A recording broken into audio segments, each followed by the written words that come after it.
CNJ's Epic Quest. CNJ's Epic Quest.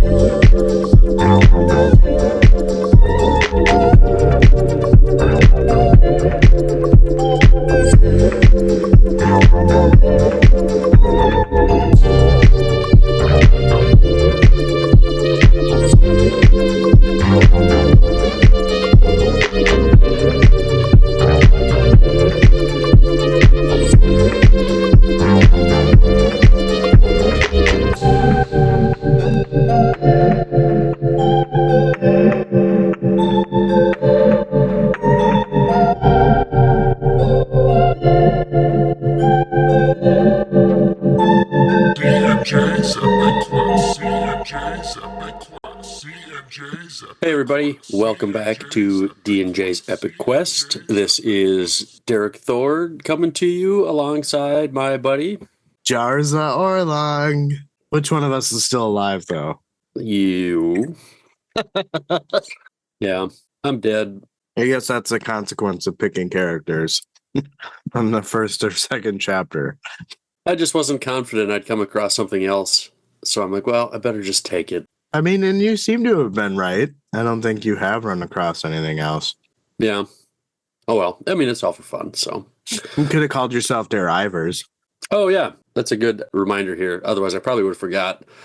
I was listening to Billy and Cameron, Horse Frog Productions, and I just started their Dead House Gate stuff. I got through all their garden stuff. It was a lot of fun to listen to, but Billy was saying that apparently in, I don't remember which version of the Bible it is, but in one of the older versions of the Bible, as we read it, Divers in like Dead House Gates and whatever other book we'll come across it in that Bible, it is how diverse is spelled. And so he made the comparison that, like divers, you see a diverse amount of animals and stuff, that get transferred into. So I thought that was kind of cool. That was a neat tidbit that I wanted to share with you. Do you think it's intentional, though? By Steven Erickson? Yeah. I think Billy thought so. Okay.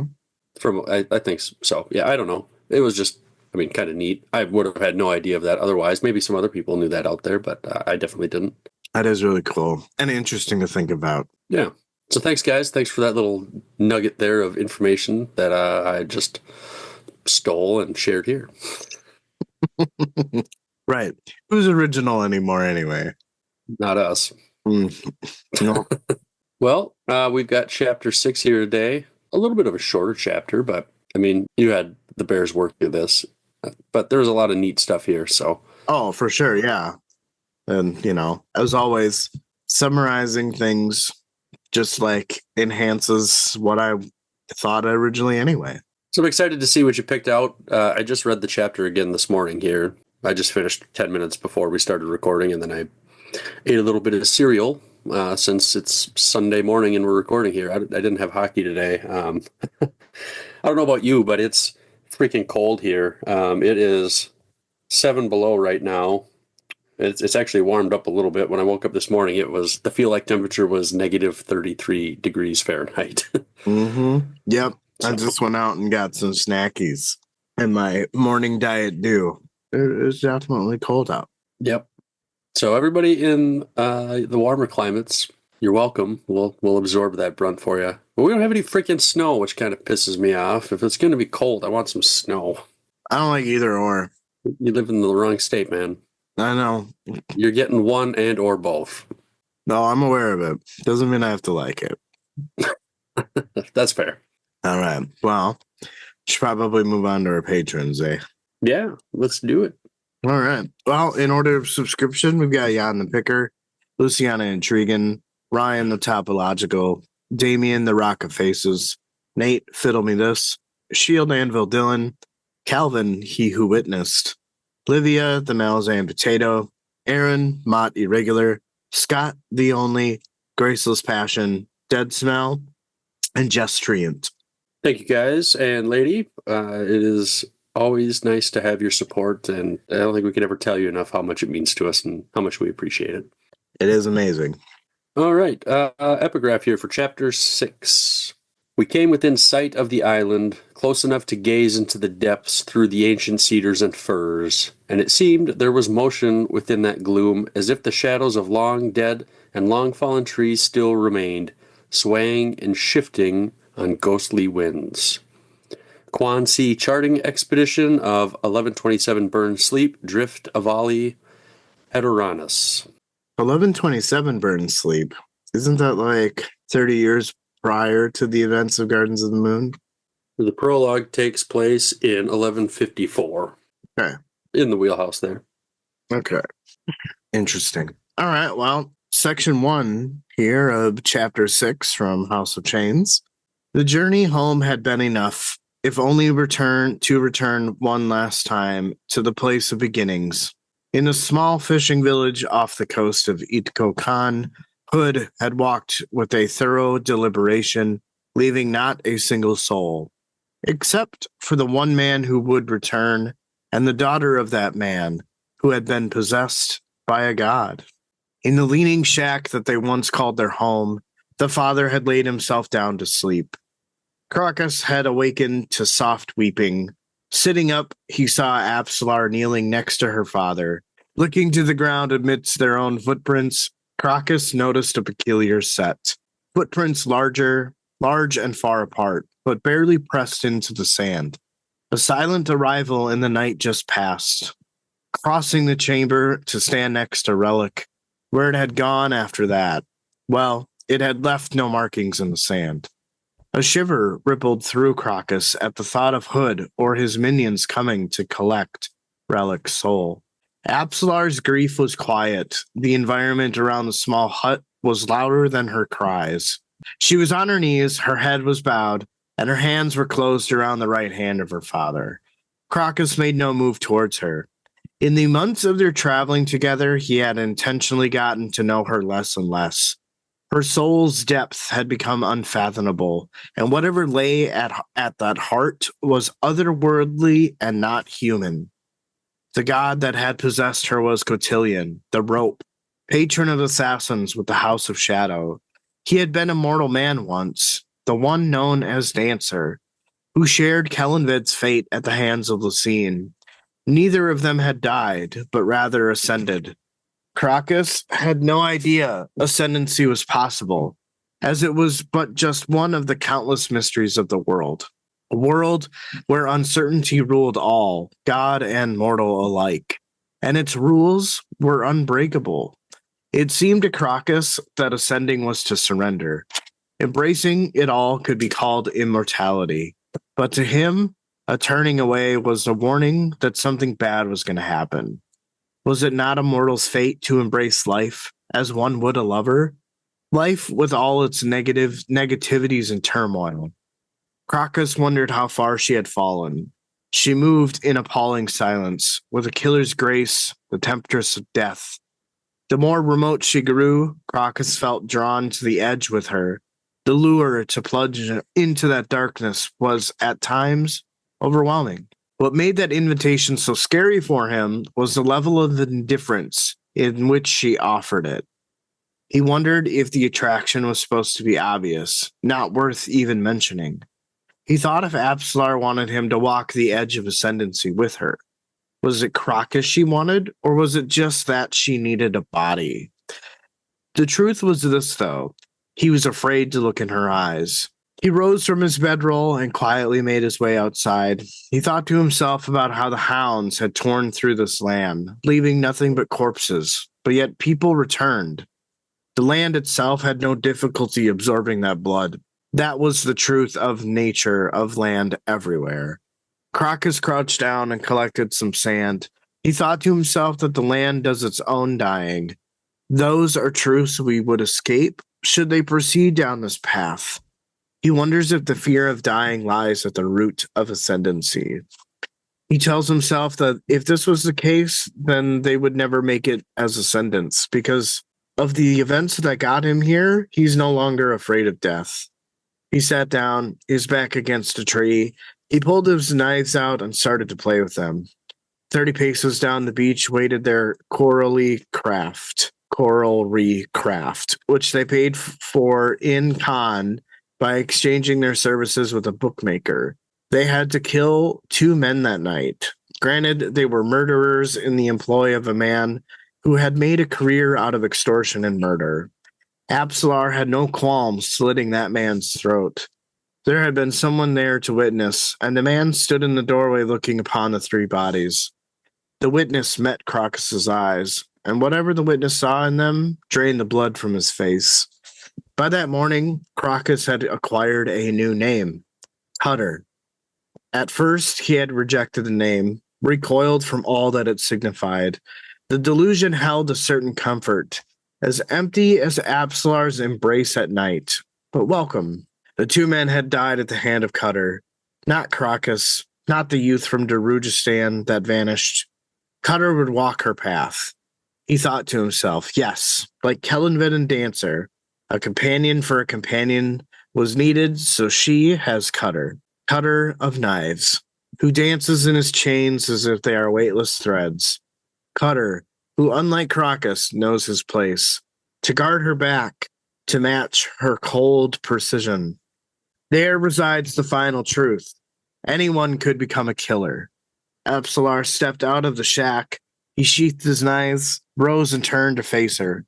She said, yes, what now? I feel like this whole section was like meant to be a poem of some kind. I guess I didn't really think of it that way. It just like flows between these like different mental states and their own types of trials and tribulations along with that.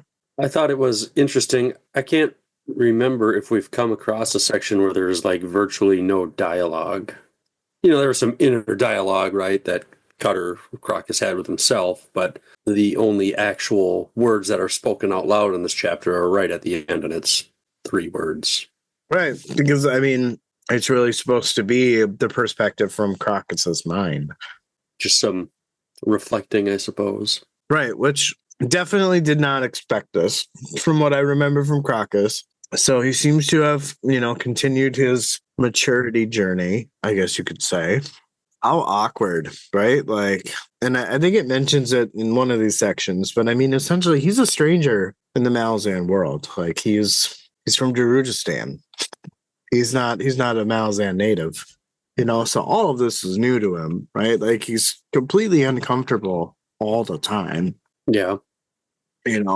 But anyway, I just loved the very beginning of the way that the section started out, the way I guess you could say this chapter starts out. The journey home had been enough, if only to return one last time to the place of beginnings. It's just you just get the first chapter of Gardens of the Moons. How many times a reread of that chapter, just trying to make any type of lick of sense out of anything that took place in it, and it's funny because, like, look at us now. I mean, do you remember talking about that first chapter and how, like, holy fuck, we didn't know anything, but like, I remember reading it over and over and over and over again, trying to understand anything. And now, like, here we are 4 books later, we've got the first summary that kind of brings us back mentally to this place that we read in the very first chapter.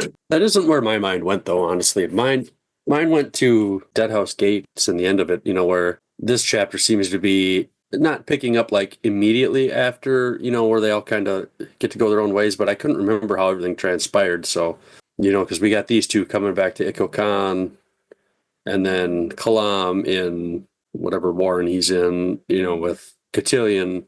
And so I just kept trying to think, well, how exactly did that, just because that was a little foggy in my memory. So that's where I went, I guess. I mean, and that's fair. I just think it was kind of poetic that, like, the first time we're reintroduced to Crocus and Absalar after Deadhouse Gates is a recollection to, I mean, that's essentially, that was his goal in Deadhouse Gates, was to get Absalar and her father back to home, right? And now they're finally here, right? So they've accomplished their journey, but in this weird, like, poetic way, the first thing that we read in Gardens of the Moon is this little fishing village, And the first time we're back to Crocus and Apsalar, we're in this little fishing village, you know? But like, one is the start of a journey, whereas this is like, okay, we did it. We're done. We don't have to worry about this anymore. Relic is dead. Father's gone. This is clearly an ending.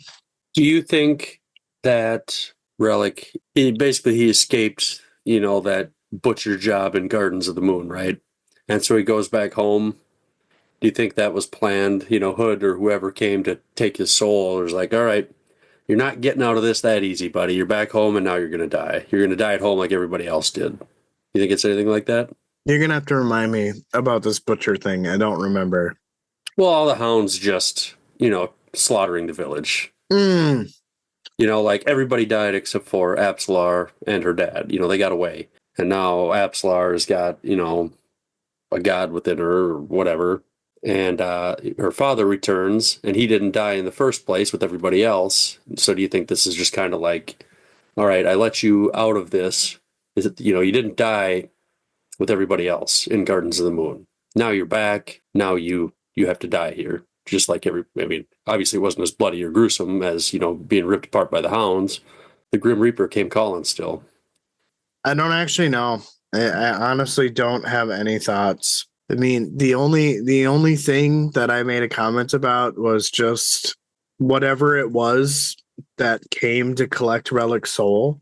Also, I mean, it left signs that you could tell that it was there if, like, you looked hard enough, like, as Crocus is saying, like, hey, the footprints were really faint to these large and, like, far apart footprints.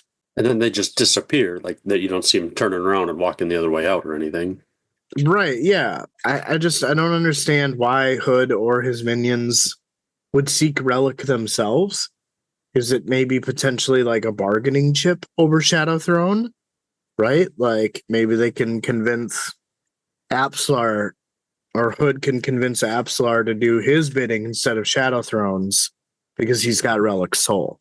You know what I mean? Like, I didn't think it was because I didn't get like Final Destination vibes, where like, I escaped a tragedy and now I'm back, so now I have to die. I don't know.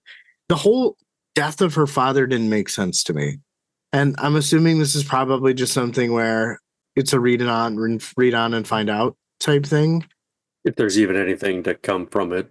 Because the last we saw him in Deadhouse Gates, he was totally fine, that I can recall, unless I'm totally missing something. So, community, please enlighten us if we're missing that piece. For sure. This thought that Crocus has about ascendancy, I pointed out embracing it all could be called immortality. But to him, like refusing it was a warning that something bad was going to happen. And I find it interesting. And from what I can gather, after kind of spending about 10 minutes trying to figure out how to actually summarize that, but to embrace ascendancy is equal to immortality. But to turn away or refuse ascendancy, that's a warning sign of something bad is about to happen. So I'm assuming not necessarily like with oneself, but maybe consequentially of the world is maybe what I'm thinking. The act of refusing ascendancy has dire consequences. Well, I think, like you said, you have immortality, or the opposite of that is death. That's kind of a big consequence, right?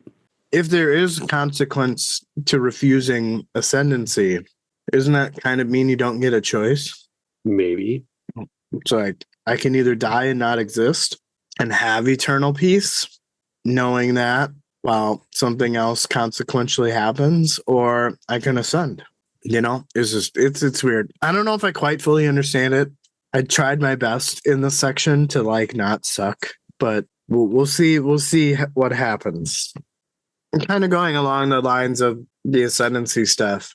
He kind of is like having this internal monologue about whether he wants to walk in ascendancy with her. But then he's like, has some doubts like, hey, does she just want me or does she just need a body?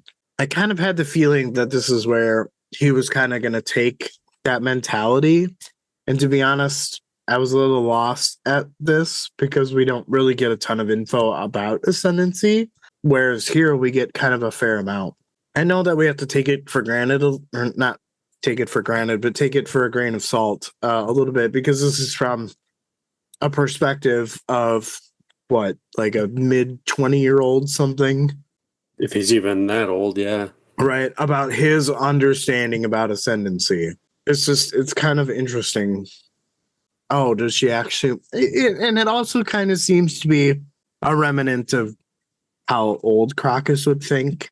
You know, like this is very, very self-conscious of him to say, like, does she actually want me, or does she want just a body? I don't know. I mean, but he's obviously pretty skilled. Like, is anybody really going to do it? You know, if she needs somebody to like protect her or watch her back, you know, she needs somebody fairly skilled. It's not like she could just, you know, take Joe Schmo off the street. Maybe you get lucky and find somebody who's like a master swordsman or something, but you could just have the town drunk or something too, you know, and this is probably not worth much. Yeah, like I said, this whole chat, or this first section in this chapter, was just very poetic with its themes, and I'm not really too sure what is this just an introduction to those themes, or are we supposed to think deeper about it? I don't know. But also, kind of again, going on the ascendancy conversation, you know, Crocus at one point, you know, he thought to himself that, you know, the land does its own type of dying, and those were truths that they could escape because of ascendancy, right?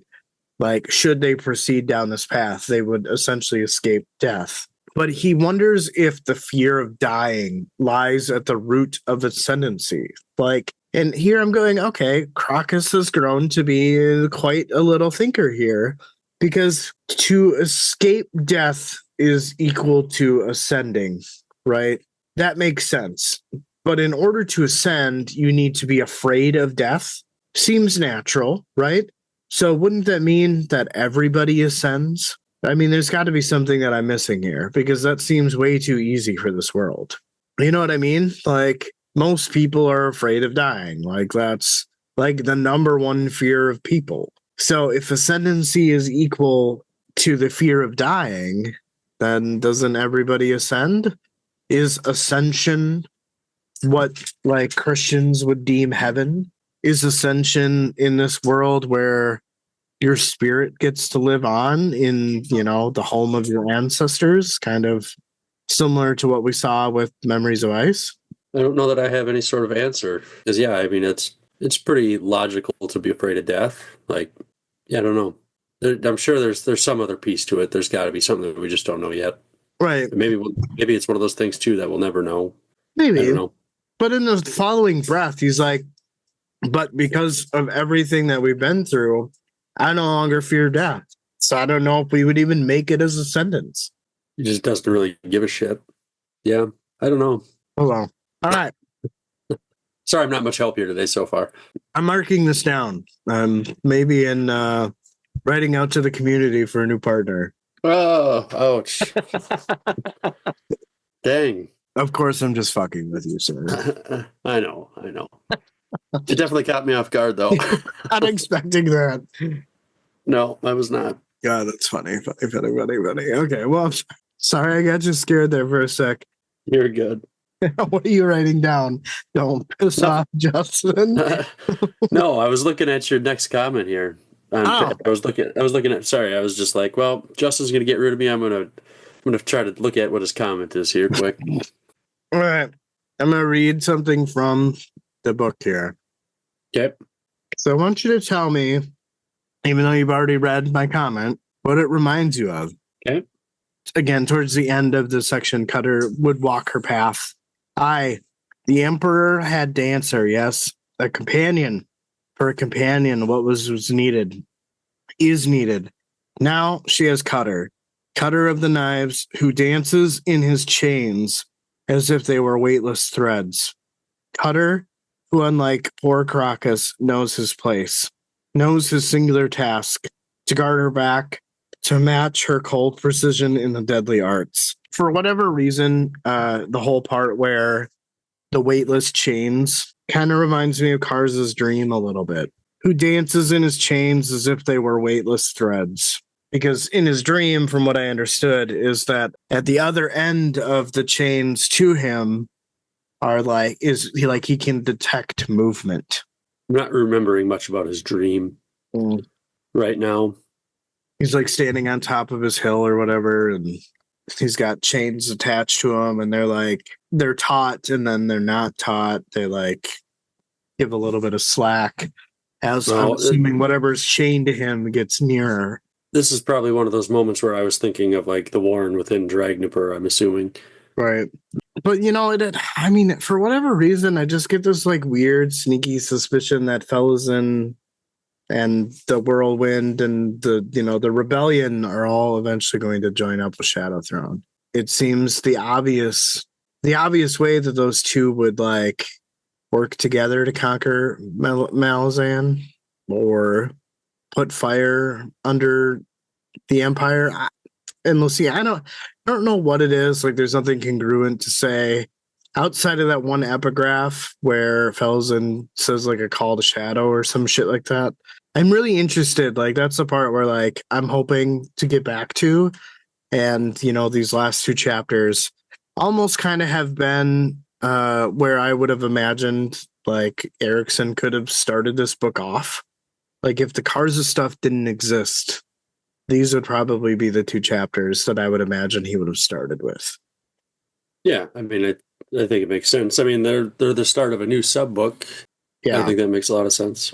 So I'm wondering if maybe in this next chapter we'll get Malazan's or Shaik's perspective. I would like to read some of that, yes. I'm hoping that's coming up soon. I hope you're right.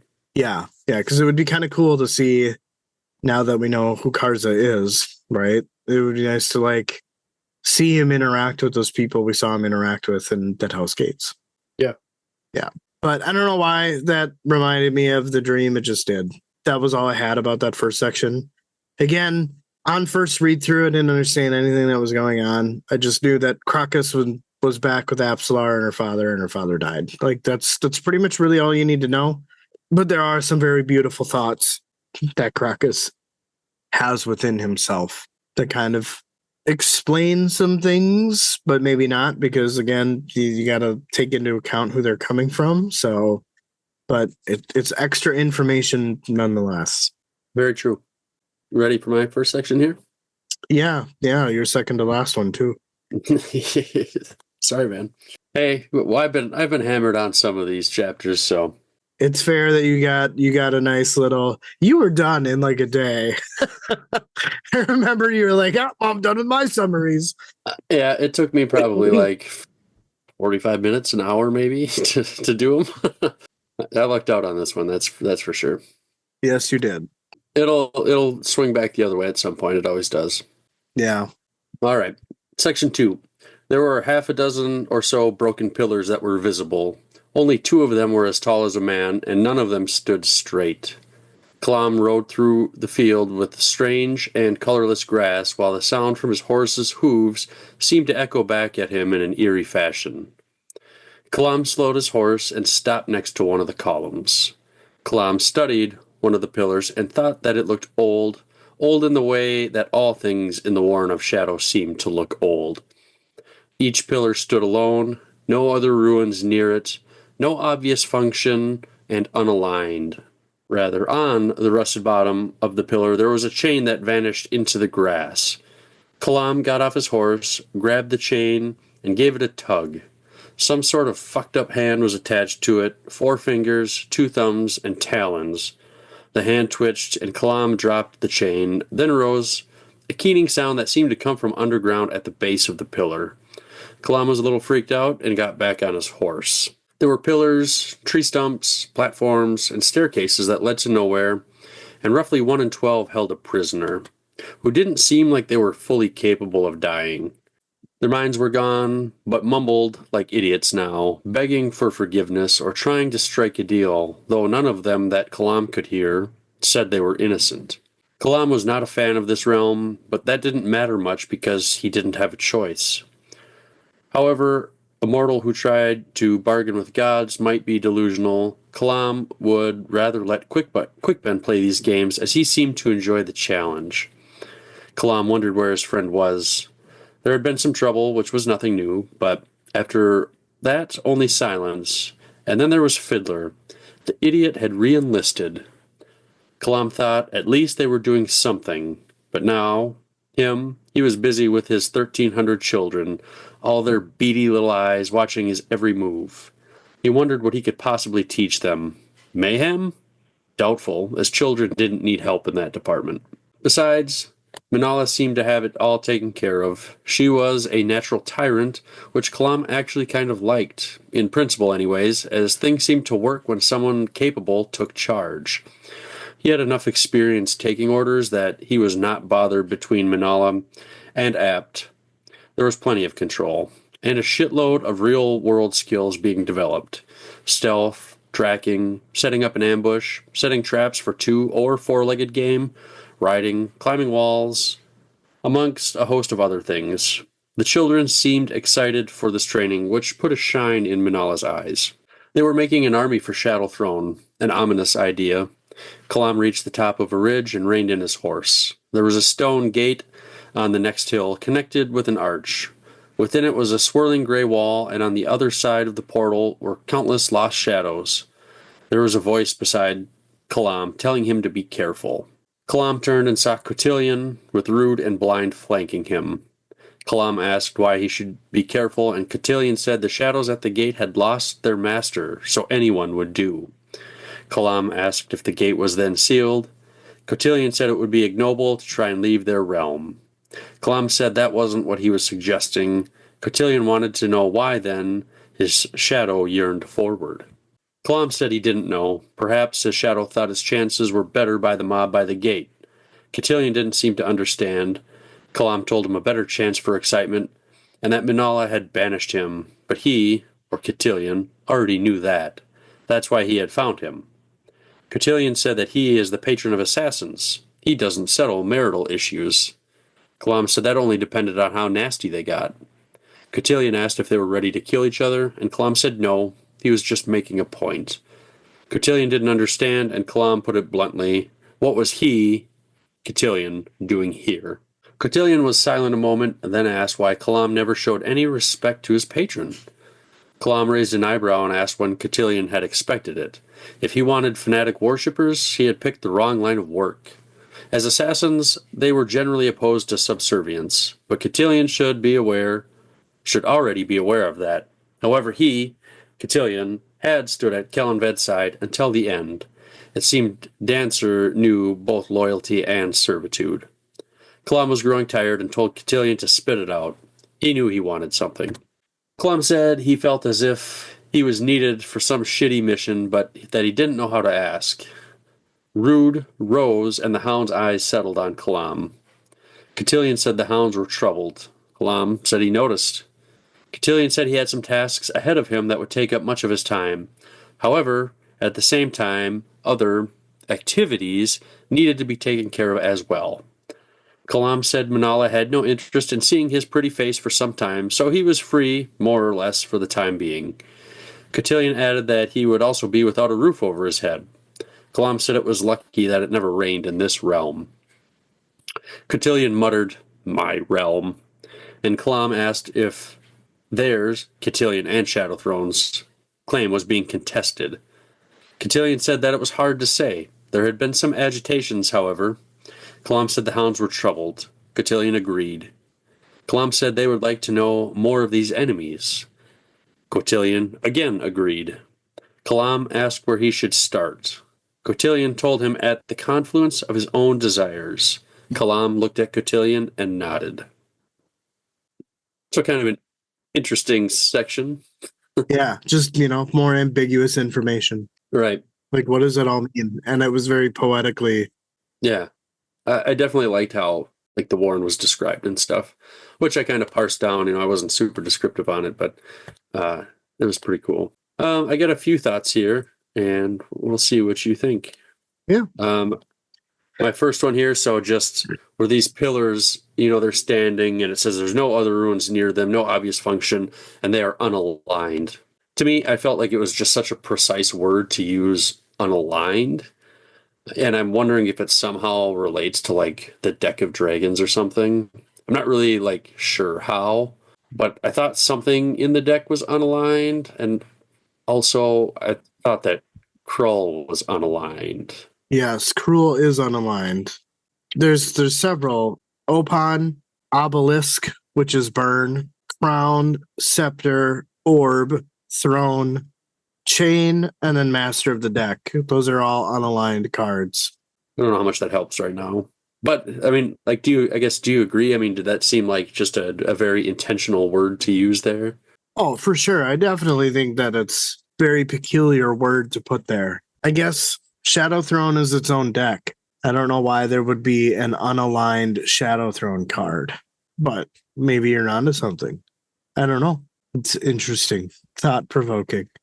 Yeah, we'll have to see if anything comes out of that. I don't know, like, I mean, I don't think these pillars are going to play like a big role or anything, but yeah, it was just, like you said, peculiar. That's a good word for it. And then it continues on, there's pillars, tree stumps, platforms, staircases that don't go anywhere, and one in a dozen had some sort of prisoner there. And I just thought that was a pretty interesting visual of just like this messed up prison. Yeah, I definitely would agree. I guess what I don't understand is like, are these betrayers of Shadow Realm? I mean, how much of this is actually like Cotillion and Amanus versus what was previously there, when they commandeered the Warren? Yeah, I don't know. Hmm. But these beings have, I mean, by the sounds of it, they've been there for quite a while, so Maybe they're just demons, similar to like Aptorian. maybe. Yeah, I don't know. Just waiting to be called upon. Yeah, maybe. That'd be kind of interesting. Would be interesting. And then so, Kalam's listening to these things mumble, not, babble, not making really any sense, begging for forgiveness, trying to strike some sort of deal, and all I could think of is like, who are they trying to make a deal with? Are they trying to make a deal with Kalam since he's like physically present right there, or are they having some sort of like vision or flashback from whatever their previous life was before they were imprisoned? I don't know. It was just made my mind wander to that kind of direction.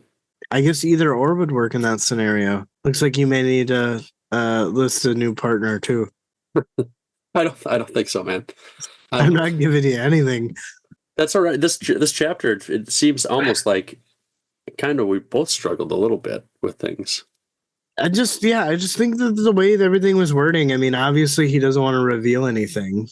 Yeah, Shadow Throne is working with Kalam and Crocus because why? Well, Kalam's in their realm and he's an assassin, so he's useful.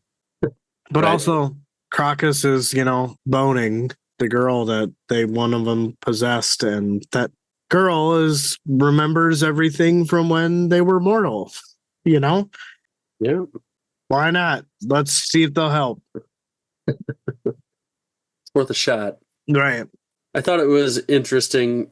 Kalam he's kind of, I don't know that reminiscing is the right word, but he's thinking about, all these 1,300 kids, and Manala's teaching him all these life skills, like how to set traps and ambushes, run around stealthily, that type of thing.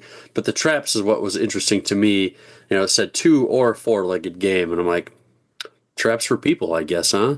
Yeah. That's the only thing I could really think of that seemed to make sense. But And where were these children were from? They were the deaths of the whirlwind, right?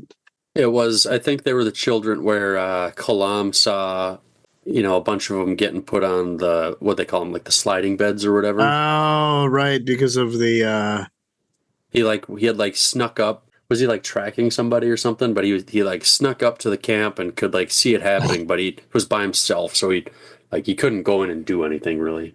Oh, right. So these are Malazan children. Right. Okay. I think I remembered them pointing that irony out. Okay. All right. Excuse me. My next thought here, I enjoyed Kalam and just his kind of like snarkiness towards Cotillion. There was a few different moments, but talking about how his shadow might like the excitement better with the group of other shadows. Where he's like, oh, I'm just trying to make a point. You don't settle marital disputes. Well, if it's bad enough, you might.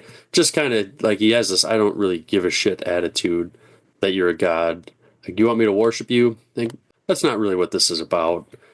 So I like that he was just straight to the point and didn't really, he's not playing games. Right. Well, and also I feel like I almost kind of get the sense that there was maybe a previous relationship here. I guess I'm not really too sure how much Kalam is part of the family, so to speak, but or it's his relationship to it. But I mean, it almost kind of seems like he's served under Dancer before. Maybe he could have. Cotillion, he said he's got these tasks ahead of him that are going to take up some of his time, and at the same time, there's other things that need to get done. At the time, I didn't really have any ideas, but then as I reread the chapter this morning, do you assume that when he talks to Cutter that's one of these activities? I'm sure there must be more things, but because that didn't really take that long, didn't take up that much time. But I don't know. I couldn't really think. Like you said, there's not really any reveals, so it's I don't know. Any complete left field guesses what he could be going on about? Well, you know how Kalam is kind of picking up on kind of like the hound's agitation. And that seems to be kind of like a reoccurring something that happens throughout this chapter. I think that at the very end of the chapter is why they are they are so anxious. That's interesting. Okay. I can get on board with that, I think. Yeah. And I think, my last comment here is kind of the same thing here. But Cotillion told him to look at the confluence of his own desires is where he should start. And I'm not sure what that's referencing. I don't know if you've got any ideas. I mean, I'm gonna guess that it has something. The hard part I think for us is that like maybe we should have read the end of Dead House Gates before picking up this chapter. I don't remember what his desires are anymore. Yeah, me neither. That's wanted to kill Lucine, but then that was thwarted when he had his conversation with him. And I don't quite remember what he wanted to do. But I would imagine that maybe he wants to rejoin up with the Bridge Burners, go see Quick Ben. So that's kind of where I'm thinking, I mean, at this point in time, I don't know how far into Memories of Ice they would be. I would imagine that at this point, where this is in time, Memories of Ice might be just concluding. If I had to like make that guess, I don't know. So I'm not sure where this would line up on the timeline, right? Across the other books either. But I would imagine that like he would want to meet up with Quick Ben, because they're such buddies. So I would imagine because like Quick Ben, he's the schemer, he's the planner, right? Like, it was their plan to go see the Empress. So thus Kalam left Genebacchus to travel to 7 cities, you know what I mean? And then got caught up in all this shit. So I would imagine it has something to do with Quick Ben, is my thought. All right. I will buy that for $1. Yeah. Okay. It's better than any idea I had, which was none. So I'll take it. That's all I can think of is Quick Ben and the Bridge Burners. Sure. That's all I had on that section. All right. Well, moving on to my my next one. As evening fell, Crocus lit a fire on the beach and was brewing some tea. Absalar's question from earlier had gone unanswered. In truth, he was not ready to return to Darujistan. He felt none of the calm he had expected after finishing the task of returning Absalar and her father home. The place was haunted by death, and now Relic Soul had added one more. There was nothing left for them here. Cutter's own experience in the Malazan Empire, he knew, was incomplete.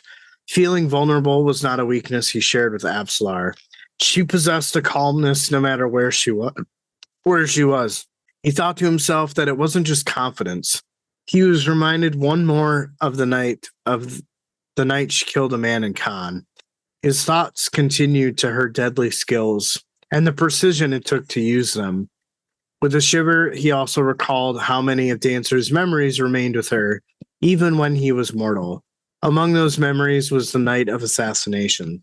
She had revealed that to him as nonchalantly as one would when talking about the weather. Absalar had gone for a walk down the beach, even as dusk settled. He had lost sight of her. He wondered if she would even come back. A presence was felt, and Cutter rose and turned inland, calling Absalar's name. No reply, just a faint thumping underfoot of something massive with 4 legs. The Daru drew out his knives and slowly stepped away. 10 paces away, he saw 2 glowing eyes at a height to match his own. The head and body were darker stains in the night, hinting at a mass that left Cutter feeling cold. A voice from his left told Cutter that Blind had found him, and asked where Absalar was. Cutter sheathed his knives and asked the voice how Blind could see him. The voice said that her name was a bit of a misnomer, as she sees just not what they see. The voice stepped out, revealing himself to Cutter. He asks if Cutter knows who he is. Cutter said that the cloaked figure was Cotillion and asked what he wanted. Cotillion explained that he would speak with Absalar and asked if Cutter was his patron now. Cutter didn't want to answer this question. He wanted to run. Cutter replied that he just might be. They conversed a bit about Cutter's name change. Cotillion brought up their travels and asked to see Cutter's knives, asking if the Daru would like him to bless the knives. Cutter said as long as it was done without magic. Cotillion said that Cutter has chosen to follow Ralik Nam's path. Cutter's eyes narrowed as he recalled how Cotillion knew about Ralik. Cutter admits to the god that he would have trouble following in Ralik's footsteps, as the man had formidable abilities. Cotillion agrees, but says that Cutter doesn't need to use past tense when speaking about Ralik. Just a suspicion, though. He hands Cutter his knives back and tells him that he understands the skills, but maybe that was just a good thing. Cutter didn't reply to that, but instead stated that he didn't know where Absalar went or when she'd return. Cotillion admits that Absalar's presence is less vital as it was, as the rope has a task for Cutter. Cutter replies that this is how it goes. Cotillion was tempted to take advantage of Cutter's inexperience, but explains to Cutter that it would be a relationship of mutual exchanges. Cutter asked what had been offered to Absalar, and then Cutter clamped his mouth shut. Cotillion sighed and explained that he considered this new act a consequence of difficult lessons. Cutter asks what he would receive in return. Cotillion stated that since Cutter didn't want his knives blessed, he was at a loss as to what to give. He asked the Daru if he had any suggestions. Cutter says that he would like some questions answered. Cotillion is like, okay, go for it. Cutter drops a bomb of a question, asking why Shadow Throne schemed to destroy Lucine and the Empire. Cotillion was not expecting this answer and tells Cutter that he debated rescinding his offer. Cutter explains that he really only wishes to know so he can understand what had been done to Absalar. Cotillion was silent for a time, and Cutter could sense another hound in the darkness beyond, moving restlessly. Cotillion quietly explains that it was because of necessities. Games are played, and what may seem dangerous is actually meant as a deceptive tactic. Or perhaps it would be better if Darujistan remained free to serve their purposes better. As far as the layers of meaning, he will not explain further. Cutter asks if the rope regretted what he had done. Cotillion says that yes, and many of them. The value lies in how they are answered, though. Cutter stares out into the sea, and the pair have a quick conversation about Opan's coin he tossed into it. When this concludes, Cutter has one more request, and that is, while he's on Cotillion's quest, if he should be assailed, he wants the ability to call upon Blind for assistance. Unlike Opan's attention, Blind's attention comforted him. Cotillion says that was something rare to see, and if Cutter should need it, he is free to do so. Cutter nodded and asked the rope what he would like to have him done on his behalf. So again, just kind of like a game of reading between the lines in this section. I guess, if anything, just take away that Kalam and Crocus, Cutter, slash Apsalar are probably going to be running some tasks for Shadowthrone. But I mean, I don't know how else to decipher anything else but that. Yeah. Well, my first comment, again, kind of going back to the comments I made earlier about Cutter and him being kind of a foreigner in the Malazan Empire. I like this contrast between how he felt in Jerujistan versus his experience in the Malazan Empire. He was an outsider, but I'm guessing no one really paid him any mind because he looks like them. You know what I mean? So you kind of get a little bit of a different experience because no one's really like outcasting you on purpose. You just are because you're not from there. Just kind of like self-inflicted. Right. The other thought that I had, just this whole like visual, I just love this line where, Blind shows up, and Cutter's like seeing her glowing eyes, but then just behind the glowing eyes are just like darker shapes. Again, as an artist, like I was able to visualize how that looks, and just seeing two glowing eyes and then these massive silhouettes that are just slightly darker than the night. Yeah, I loved the way that made me think. It was a cool visual, I agree. Shadowthrone and Cutter having a conversation here, and at the beginning I'm like, oh my god, Cutter's balls here, like holy shit, what a spine. Questioning a god like this sounds like there is remorse from Cotillion, what he did in the first chapter of Gardens of the Moon, which kind of gives you a little bit of a different perspective than your initial reaction during that scene, right?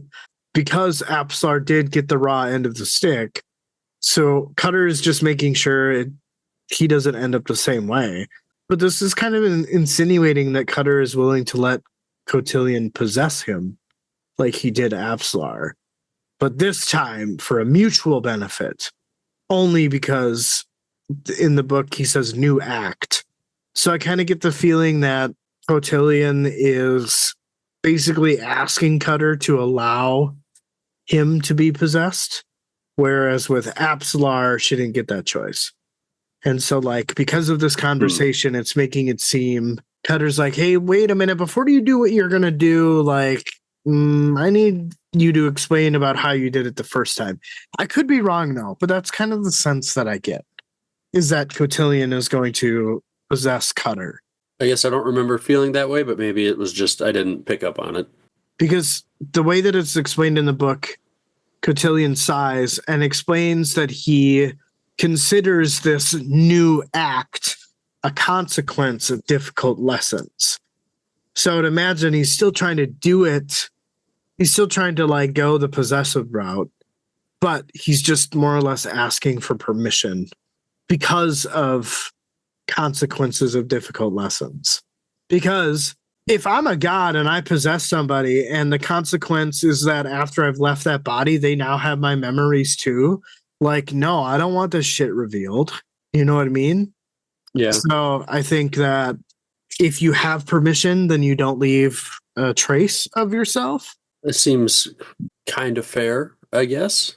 Yeah. And also, what about Rigga? How come no one's talking about Rigga still? She's still in there. Maybe she's just taking a little nap. Maybe. I honestly don't think we're going to get talk of her. She's just there and we'll never get a conclusion to that.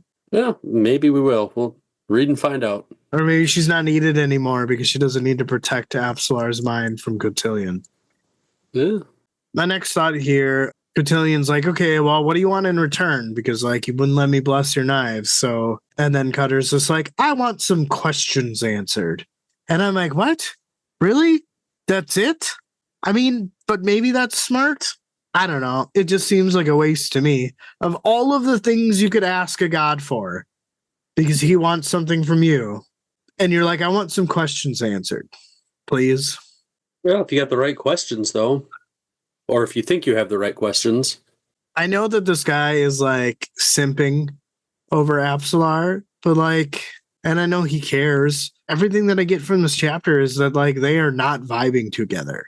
I think that maybe he just feels like he needs to figure it out in order to like vibe with her, but it doesn't seem like they are connecting at all. It's a little bit of a mismatch. Right. And I mean, even I can't remember what section it was. It might have been my first one where he was just like something about Apslar's embrace, kind of insinuating that it doesn't happen very often, but welcomed anytime it does. I'm not remembering that, I guess, but Yeah. The delusion held a certain comfort, as empty as Apslar's embrace at night, but welcome. Yeah, it was at the end of my first section. So Gotcha. again, they're not vibing together at all. But yet he's still so focused on trying to figure it out, And I mean, he did it for love, right? He's doing it because he loves her and he wants to. But I don't understand the not connecting part. I would be running for the hills. Like that's a giant major red flag. But maybe that's just my experience talking. You're not, I mean, yeah, if you were, 18, 19, 20, you might think differently. Right. But again, here's this like restless thing about the other hound that Crocus is kind of sensing. They seem to be very uneasy, like something is happening. It just makes me think of something we'll talk about at the end of the episode here. I think I see where you're going, I think. My mind started to go there, like, as you were bringing that up a few minutes ago. I'm like, oh, okay, that'd be kind of cool. So I hope you're right on that. That would be cool. Well, we will, when we get there, you'll have to tell me what you think, and I can let you know if we're aligned or not. Okay. Yeah. So that might be some entertainment. This last thought here about Cutter's kind of admission, after he tells Cotillion that like, they're talking about regrets. And so Cotilion's like, oh, well, do you regret tossing Open's coin into the sea? And he's like, no, because that attention I didn't really like that attention. However, for whatever reason, your dog's attention on me is comforting, and so therefore he asks like, if I need help, can I call upon Blind for help? And Cotillion's like, yeah, sure, whatever floats your boat, right? And it reminds me of Gano's in Memories of Ice a little bit, with his hound abilities. I'm wondering if Crocus wants to be soul taken, or I don't know. I don't know. Maybe he just wants like a really big pet dog. What do you think? He's just like afraid of what he's going to run into? Like his skills, like he must not think his skills will be good enough. Maybe. But if you have a hound show up, like you can handle just about anything at that point. Right. But I mean, also, if he is, if the plan is to let Cotillion either possess himself or possess Apslar again, or someone else he knows, maybe the hound is just extra insurance, Right. Yeah. Or maybe Cotillion's like, you know what? Sure. Like, yeah, I guess you can do that, but I'll do that. I'll probably be doing that one step ahead of you because I possessed you, I guess I was, my thought was that, I guess, like I said, I'm pretty sure I didn't even think about Cotillion invading Cutter. If he's asking for the backup of a hound, if he needs it, that just makes me think that he's not going to like control him. Right. I would agree. Maybe not all the time. Maybe he still will, in instances or something. But if he's got something else, you can't be in two places at once. Or maybe it's just he's not going to possess him, but he's just asking for his help in whatever it is that he wants him to do. Right. That's leading here. So, all right. Well, you want me to take the longest section of the book here? Yeah, it's your last one. So let's grab our popcorn, y'all. You shake your head at me. Fucking 45 minutes of summarizing. Yeah. Oh well. This is why we alternate every book, right? Yeah. Someone gets fucked. Yep. Yeah. The sun had risen above the horizon by the time Apslar had returned. After Cutter had slept for a few hours, he had gotten up to bury Relic. Cutter was inspecting a boat when she was at his side, saying he had visitors. He looked into her eyes and said yes. Apslar asked if he now had an answer to her question. Cutter said yes. They were to go and explore an island. Absalar asked if it was far. Cutter said it wasn't terribly far yet, but each moment it got further away. Cutter pushed the boat into the water and climbed aboard. Absalar climbed in and made her way to the tiller. Cutter had thought, what now? And a god had given him his answer. I still don't know what question she wanted to answer. Well, what did she say at the end of like my first section, or was it maybe it was yours? Yeah, what now? Yeah, what now? So, what are they doing now? Now they know they're going to this island. I guess that to me, I thought that's what it was. I guess maybe I just thought it was something deeper, but I guess okay, that answers my question. I'll take it. I don't know if it's right, but it seems like, them traveling to the island or whatever would be the answer to her question as far as what they're doing next. It just seems like the easy answer, and I don't know that to me, I don't know that there's anything deeper than that. Okay, well, I don't know why. I think it's just because like the themes are so deep in this chapter that like you almost kind of like take on the same mentality with the question stuff, but maybe it really is just what are we doing? Right. This island that they're going to, it made me think of like the Mekros island, the floating island. Like right now, I mean, this seems to be the only thing that like makes sense to me. Like what other island is moving around?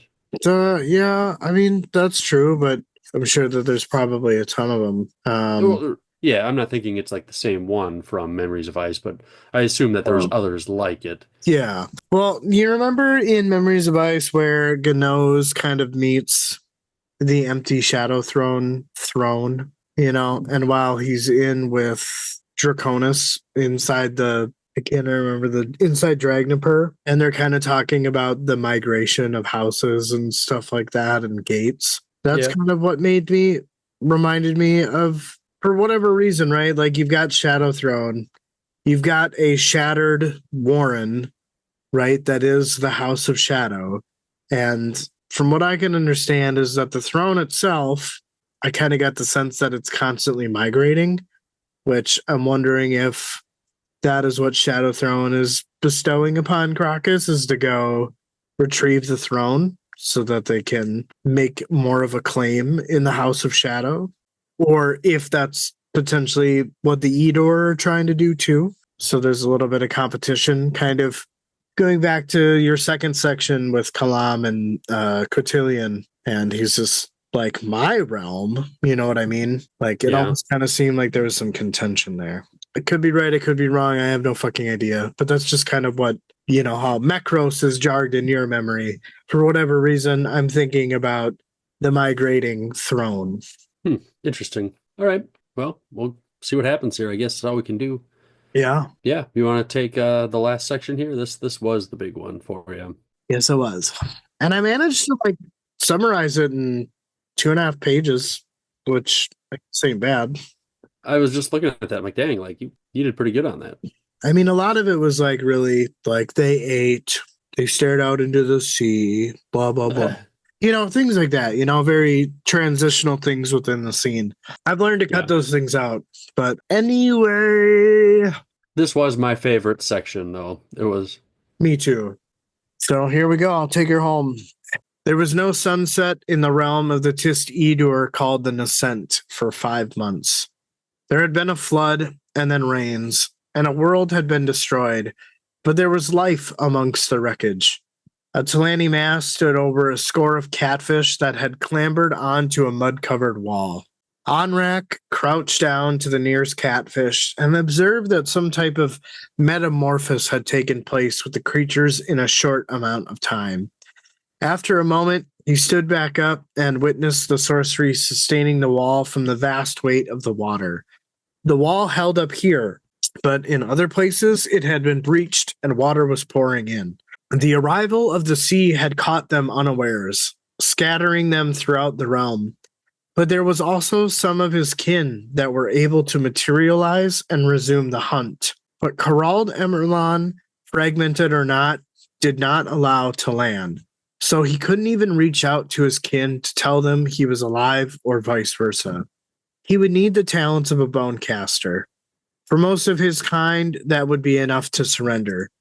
The waters he recently crawled out from offered true oblivion. Just dissolution was the only way out of the ritual, and he had known kin who had chosen that path. To Anrak, he was far more indifferent to his immortality than most of his kin. The continent-spanning wall was curiosity in itself, and Anrak decided to walk its length until at least his passage was blocked by a breach. He began walking, and his sword tip made furrows in the sand as he walked. The fragment had been by far the largest he had come across from the Tist-Edur, larger than the one that surrounded Tremolor, the Azath Odin house. The fragment he was in had known a period of stability, sufficient for civilizations to survive. It existed long enough for those with talents in sorcery to begin to unravel the powers of Corald Emerlon, although those inhabitants had not been Tist-Edur. Anrak wondered if the renegade kin he and his fellow Imas had been hunting somehow triggered the flood, but it also seemed likely that the Tist-Edur could have caused the flooding to take back what was theirs. He could smell the gray-skinned Edur as they had passed this way some time ago. It was this that made him aware of a warm-blooded shape lying a short distance in front of him. When Anrak reached it, the Emerlon stink was overpowering. A deep scar was on the prisoner's brow, glowing with sorcery. There had been a metal tongue to hold down the man's own, but that had dislodged. Anrak studied the Edur for a moment and then stepped over to the man to continue on his way. The Edur begged Anrak to wait, and what he would bargain for was his freedom. Anrak replied in the Edur language that he wasn't interested in bargains. After several back and forths, the Edur claims he can show the Imas his enemies. Anrak explained that he never said anything about his enemies. The Tist-Edur smartly says that he's seen them, and this was the reason he was in his current predicament, was because he's no longer the enemy of the Imas. Anrak said that the Edur was a renegade amongst his own kind.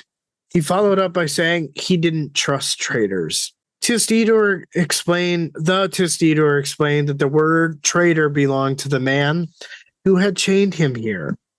He admits that questions of faith couldn't be answered through conversation. Anrak is puzzled as to why the Edur would admit this. It's explained to the Imas that because of the shorning, he is plagued to be truthful. The Imas responded and said that this was the most dreadful of curses. Anrak admits that he is also plagued with a curse, the curse of curiosity. With a single blow, the Imas severs the chain of the Edur. He grabbed the Edur's leg and began dragging the man along the top of the wall. The Edur protested being dragged, but dragged he was. He was dragged past the area of a weakness in the wall and dragged past another group of catfish, smaller but were fully limbed. Beyond them, the wall stretched onto the horizon. In a voice filled with pain, the Edur told the Imas that if he kept going, he would be dragging a corpse. Anrak stopped and considered this. The Edur managed to roll over and ask the Imas if he had any food or water. Anrak looked at the catfish and said that he could get food, but water he had none. The Edur asked the Imas if he could open a portal. Anrak replied that he could not. He laid his head down and told Anrak to just leave him. He introduced himself as Troll Sengar. The Imas returns the introduction and introduces himself. Anrak went to kill some of the catfish for food and brought it back to Troll. The Imas told him to eat. Troll protested and asked that they might not like to cook it. Anrak went and found some wood floating amongst the debris. He then created a fire to cook the catfish. Troll told Anrak that encounters with the Imas were few and far between, only after the ritual though. Prior to, the Imas would flee in fear at the sight of the Edur. Anrak remembers that the Edur were in this world just after the coming of the Tist-Andi. Once the Edur had many numbers, leaving signs in every type of climate you could imagine.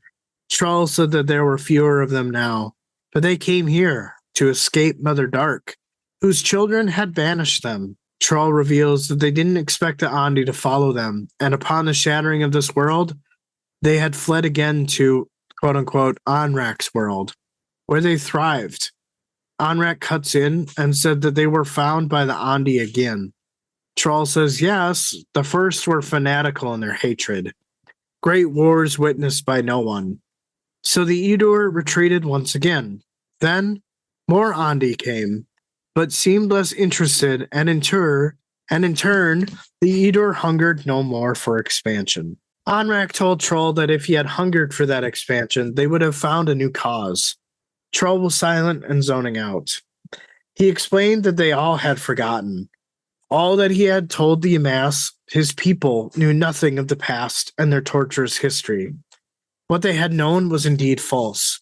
Anrak looked at Troll and said that his people no longer looked inward. Troll changes the subject and tells Anrak that there are his kind amongst the Edur, in league with their new purpose. Anrak wondered what purpose that would be.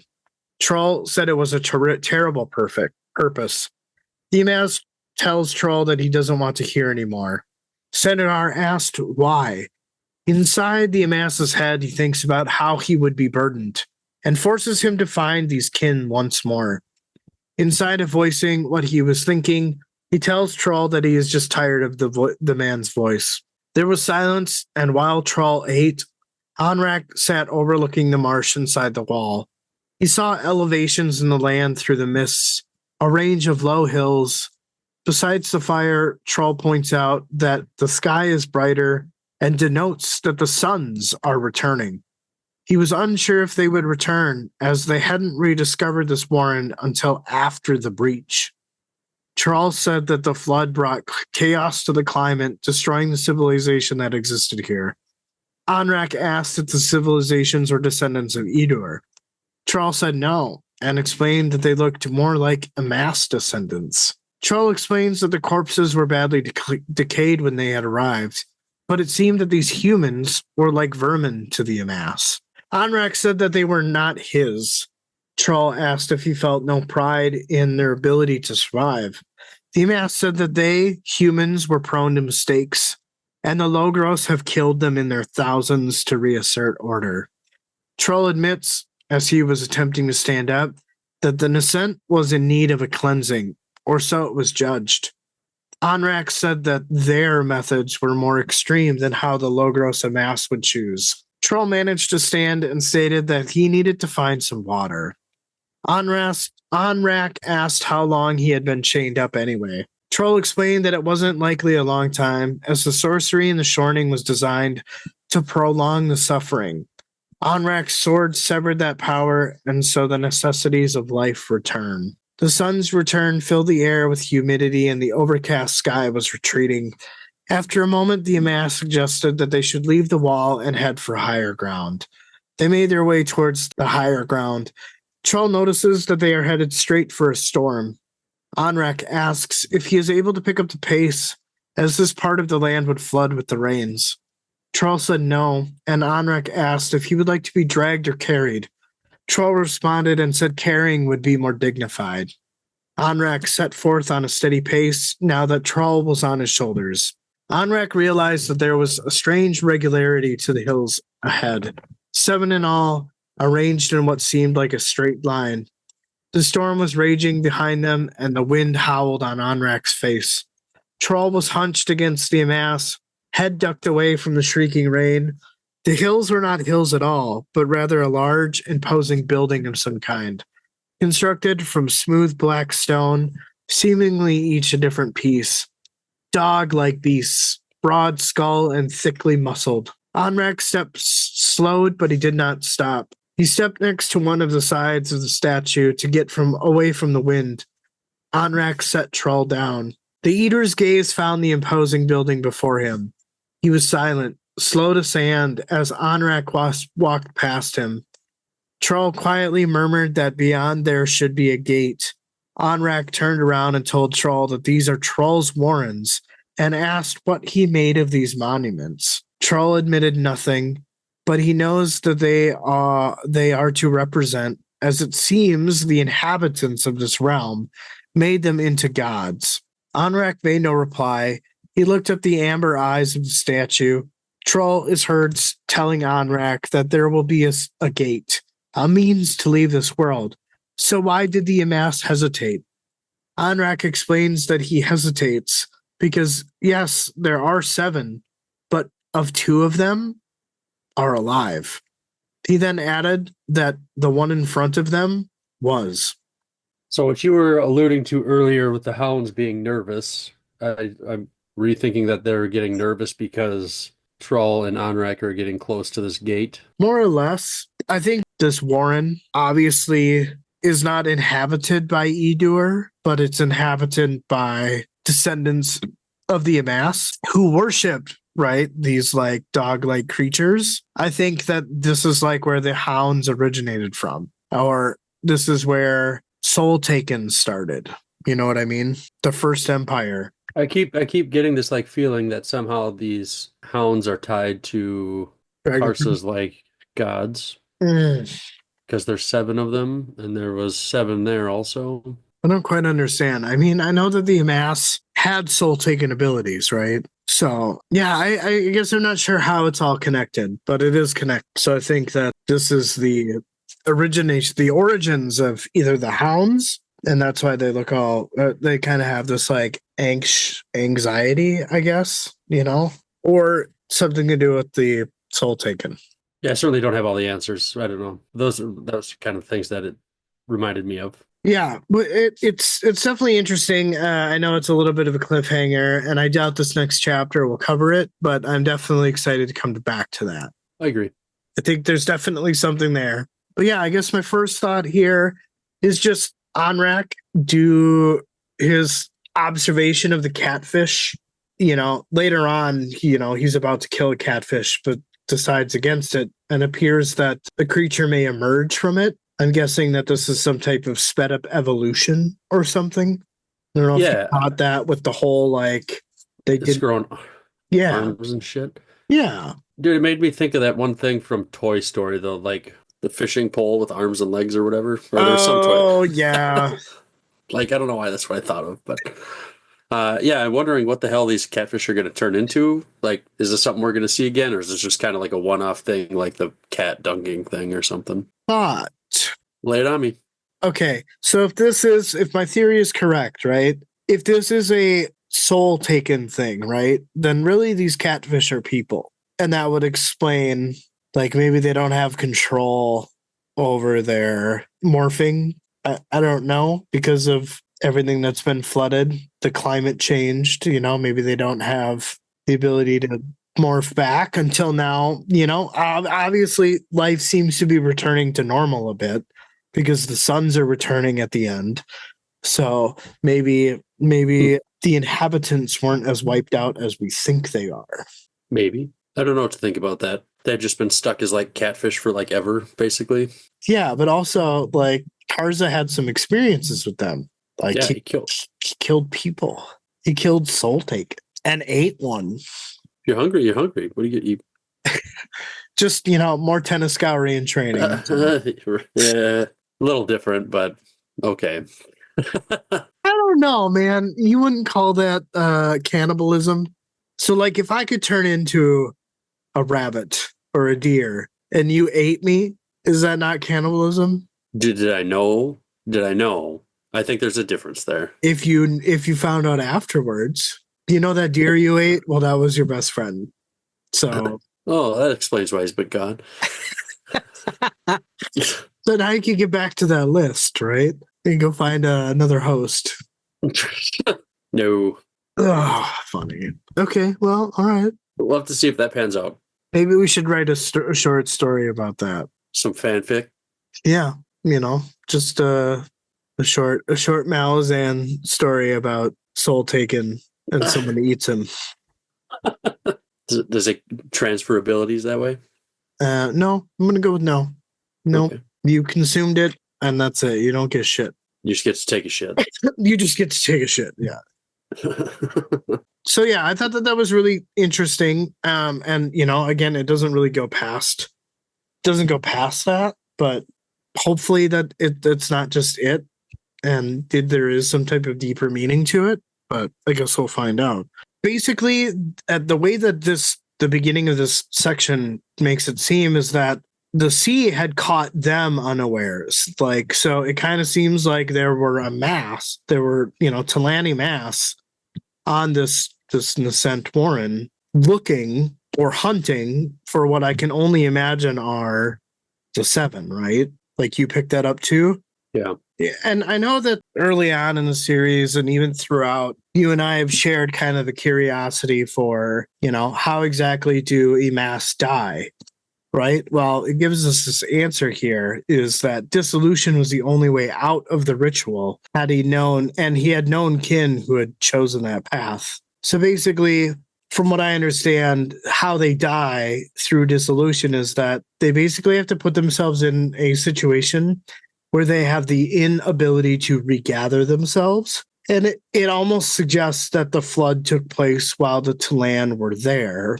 So my guess is that, is it possible that the seven were trying to wipe out or dissolve the Talan here permanently? Do you know what I mean? So like, just so they can't reassemble and hunt them, right? Hmm. Like, that's kind of my thought as to their motivation there. They could do what they need to do because they're not being hunted anymore. So like me, that almost seems like a motivation is to flood this world. Is like, hey, let's take out our pursuers. I mean, that would probably do the trick if they can't like assemble back. Right. But what I don't remember, what did they need to be able to like reform? Because if there was just like some like driftwood, like just randomly out and about, like would that be enough for them to be able to, could like one reform on that? I don't think so. I think it has to be like something like with dirt. Okay. I couldn't remember what it was, but that sounds right. So it's just kind of cool. I mean, like, I know that, like, I don't know if people just didn't want to reveal this because we hadn't gotten to this part yet. But I mean, I feel like this makes sense. But I got the sense from everybody else is that they couldn't be dead, that they would literally just. That doesn't really seem like they're like dead, though. It's just like they're just kind of like in purgatory or something, like. But it says out of the ritual.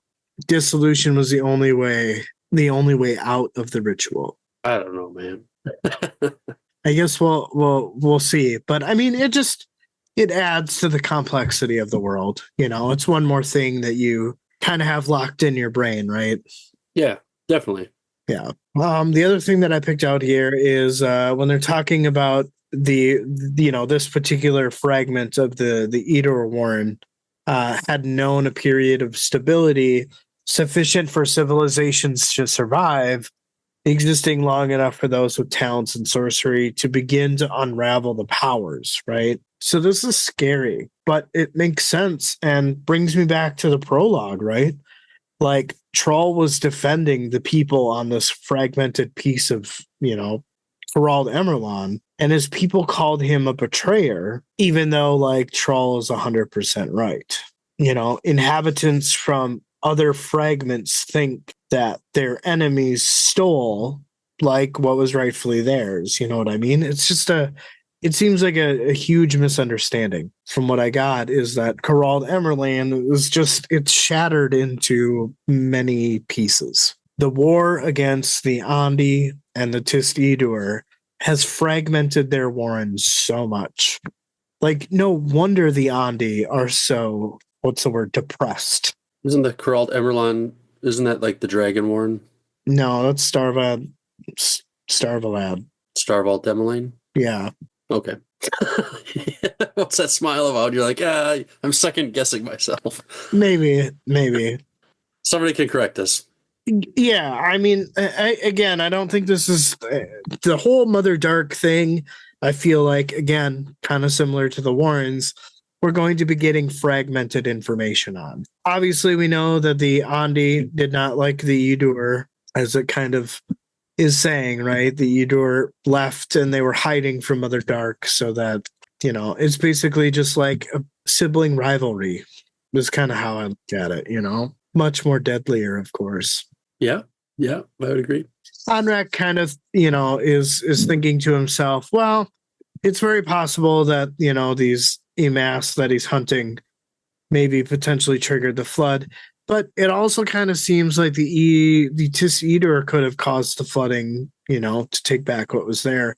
And I almost kind of think that both are a possibility here, because we know that the Edur and the Seven are working together. I guess I don't know which one I would lean on being more likely, but yeah, I mean, they both could be a possibility for sure. I mean, I think it's just a ploy between the two to try to get the Seven and their pursuers to go away, is what I think.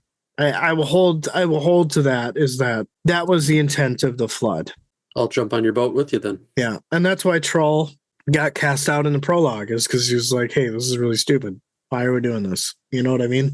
Just the other people didn't want to, like you said, misunderstanding. They didn't want to listen, didn't want to buy in. Because the inhabitants of this place kind of remind me of those 7 people you're working with over there. You know what I mean? Like, why are they killing their own kind? Why we can't allow this? You know what I mean? Is kind of the vibes that I'm getting from Sengar. Sure. This whole part with, the very first interaction with Anrak and Troll Sengar, he's like, oh, because he's like, he runs across this Tistidur who has a certain smell, and he's just like, yeah, no, I don't help. I don't trust traders. So like, I'm by, peace, later. You know what I mean? But it makes sense given who he's chasing, right? Like, it makes sense why he doesn't trust traders. Yeah. I mean, most people don't, right? Right. It's just funny. Like, thinking about it, how lost would we have been if we didn't pick up that the 7 were Emass? How lost do you think we would be in this part? I don't know. Because I'm like, some of it is still like, I think you have more clarity than I probably do. Not so. Maybe. Yeah. I don't know. This chapter was definitely a challenge. I think just maybe it's some of it was how it was like written, like you're saying, it's almost like a poem. Yeah. It was very poetic themes, you're like, where you like really have to dig to try to get information out of it. Yeah. It was just a thought I had. And then this part with the Amass where Anrak is like, oh, yeah, your shorning has plagued you to be truthful. Well, that is the most dreadful curse. And it just makes me think of the movie Liar, Liar. I'm kicking my own ass. The pen is... This is a funny movie. Yeah, it is a good movie. Okay, yeah, we come to the Mother Dark, whose children had banished them. So again, Tistidur had banished the Edur, which we kind of knew that, but their sense of plight, right? Like they don't have a home. Their warren has been shattered, and as they kind of explain later on, Troll's like, yeah, we don't even remember being abused. We don't even remember being unwanted. You know what I mean? Like, that's how like shattered and fragmented these people are. It's a little fucked up. It is pretty fucked up. And so it kind of it seems to be the reason why the crippled god was able to manipulate and use them, right? I mean, shattered by family, then from each other, and now from their own history. And it kind of seems exactly what the crippled god eats for breakfast in a cereal. Nice. It seems to be exactly what the crippled god is looking for. So why not take a civilization that has no recollection of any of its past and give them a new purpose? They're pretty broken. Yeah. And then when Sengar and the Anrak are talking about like, hey, I know who your enemies are, right? There are your kind, a mass amongst the Edur. Anrak doesn't want to hear any of these truths, because then he knows that he's like forced to find these renegade kin once again, which again are the 7. So it's just kind of interesting how all this again connects back to the 7. Did you? I guess I'm not sure if this is one of your points further down or not, but did you notice? It talks about how the Imus like go to war with the humans. Yep. And that made me think of, that was in Memories of Ice, where they talk about how, like, I think it was the Logros, how they were just getting their ass kicked on this other continent. They'd lost, like, between 2 clans, they had lost like 40 or 50,000, of their kind. Yeah, towards the end there. Yeah. What's her name? The female. The one with the swords through her, right? Yeah, I forget her name already. Yeah. I don't remember her name either. So you think that's connected? I don't know. I just thought that was interesting. They're talking about like, is that what they're talking about in this Maybe. book? They talk about the fighting against the humans and stuff, or maybe there's a different instance or something. I mean, I guess the hard part with the Amass is you could very well be right, but I almost feel like they're, Team America, right? Where the world police is kind of the sense that I get from the Amass. Is that like, right? I mean, with the Soul Taken, with this admittance of, like we've killed thousands of humans in order to like keep them in line. We know that they had issues with the Soul Taken. We know that they had issues with the Jaghut. We know that they had issues with the Kachain Shamal, right? Because that was their whole purpose outside of Capistan was to take care of the other undead. So it's just like where the fuck aren't these guys? Is really my question. I mean, Bone Pass, right? Outside of Silver Lake, there's so much history surrounding the Amass and just the devastation that they cause. I mean, I don't know, but they're everywhere. Like ants everywhere. But there's this comment here where Troll points that the sky is lightening up and denotes that the suns are returning. And he was unsure if they would return as they hadn't rediscovered this warren until after the breach. So basically, that means that Troll and his Edur arrived after Onrak and his Emass were flooded out. But you don't quite get the sense of that based on the prologue. Okay. Do you think, I was thinking about this, and it's kind of maybe a little bit random, but like, do you think the IMS just like fucked up this warren, where these suns are so bad that like it just stopped rotating and now it's starting to rotate again for some reason? Oh, like the flood just was so much weight that it caused it to stop rotating? Maybe. Something. I don't know. I mean, do realms need to rotate? I mean, I suppose if they're going, there's a sun or suns, it implies there's more than one. And I didn't catch that right away. It's like, oh, suns? Oh, there's more than one. Yeah. So maybe, but I would also have to imagine that if this is like a planet, right, that the shadow or the Corald Emerlon at one point in time was whole, right, which would in kind of make it appear as if it was one whole planet, right? Being that it's so shattered, I would imagine that there are many pieces maybe still orbiting the suns. I don't know how to put that in like a astronomical sense. That's all right. Like I said, I just kind of had this random thought. Nah, it makes sense. The only other thing that I have before we get to like the very last is just this conversation that Troll admits. He was saying to Onrak that he was under the impression, or as it was judged, that the Nascent was in need of a cleansing. So because Troll was Edur, he was maybe privy to some information that was being given by the crippled god. You know what I mean? Or even the Seven. The Seven seem to be a little slightly higher than the Edur. Maybe they're like a lateral, type of power to each other. And I'm not quite sure what the hierarchy is there, but someone has judged that this needs to be cleansed, which tells me that they don't want either something getting out or something to be revealed. Or it's simply just Crippled God is like, yeah, you've got these Emass followers, we need to get rid of them so that we can do what we need to do. Maybe, yeah. The inhabitants of this realm made them into gods, is what, these giant alive dog houses, right? I know that Onrak is hunting his kin. This kind of makes me subvert my thinking that this is like maybe the original home of the Seven, but I'm thinking that it's kind of the original home of the Hounds. Like maybe they birthed Soul Taken or the old OG Soul Taken or what have you. Kind of like the First Empire. They are the gods of the First Empire. I was just like, well, why would they all choose to transform into hounds? I don't know. But I mean, it kind of makes sense to me. I mean, why the Hounds are no longer here, right? I mean, if they are, yeah, I guess I don't know how that all connects.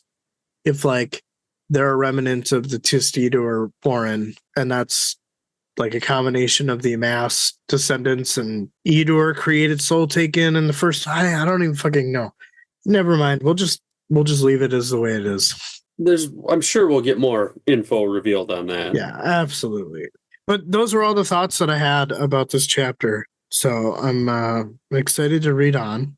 You had a lot of good thoughts, stuff that I definitely didn't think about. And like I said, I mean, this chapter was kind of a struggle. Did you, I guess one more thought, did you recognize Onrak Mass? Well, I texted with Damien a little bit and asked him if we had come across him before, and he said he's pretty sure we have not, unless you've got something else. From what I understand, you remember in Memories of Ice with Itkovian, and he was like, I don't know, he was doing that part where he was like bringing the Amass or whatever in that transition. There was that scene where like he got a bunch of stories of like different Amass in their lives, if that makes any sense. Like he was seeing flashbacks of the Amass's pain.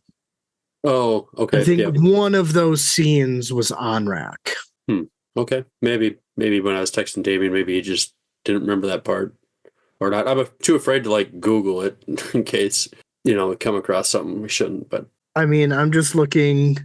I'm just clicking. I just searched his name. I'm looking in Memories of Ice, not anything else.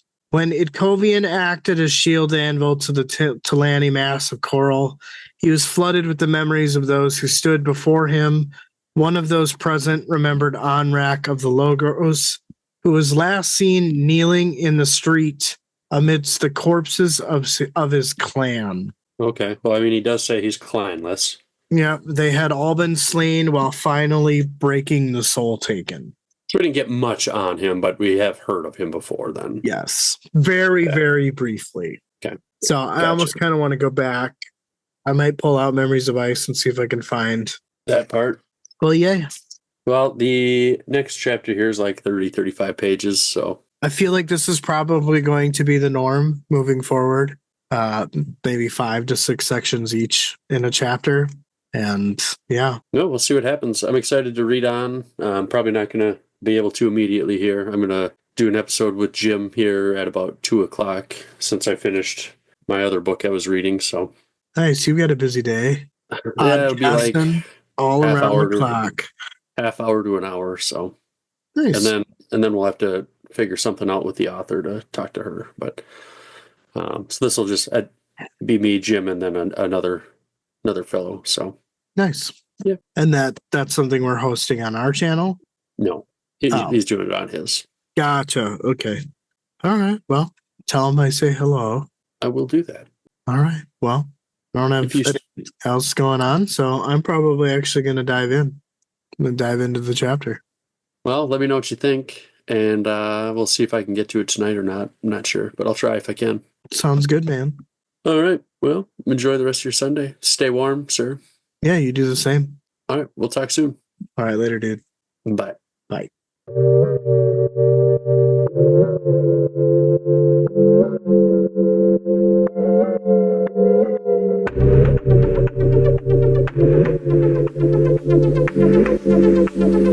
DMJ's Epic Quest. DMJ's Epic Quest.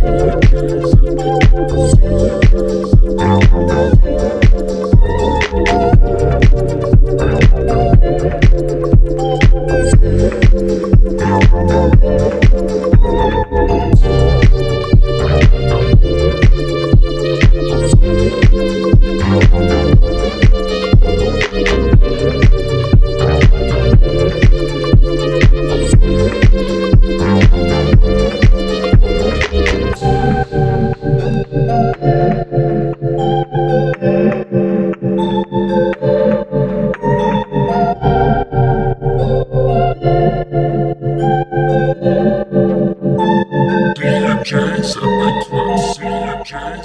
Quest. CNJ's Epic Quest. CNJ's Epic Quest. CNJ's Epic Quest.